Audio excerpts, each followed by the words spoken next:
أعوذ بالله من الشيطان الرجيم నేను శపించబడిన బహిష్కరించబడిన శైతాన్ నుండి రక్షణ పొందటానికి అల్లాహ్ శరణు వేడుకుంటున్నాను.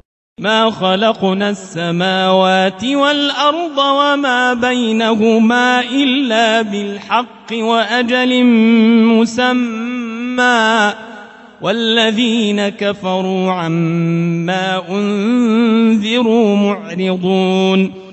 మేము ఆకాశాలను భూమిని మరియు వాటి మధ్య ఉన్న సమస్తాన్ని సత్యంతో ఒక నిర్ణీత కాలం కొరకు మాత్రమే సృష్టించాము. మరియు సత్యాన్ని తిరస్కరించిన వారు తమకు చేయబడిన హెచ్చరిక నుండి విముఖులవుతున్నారు.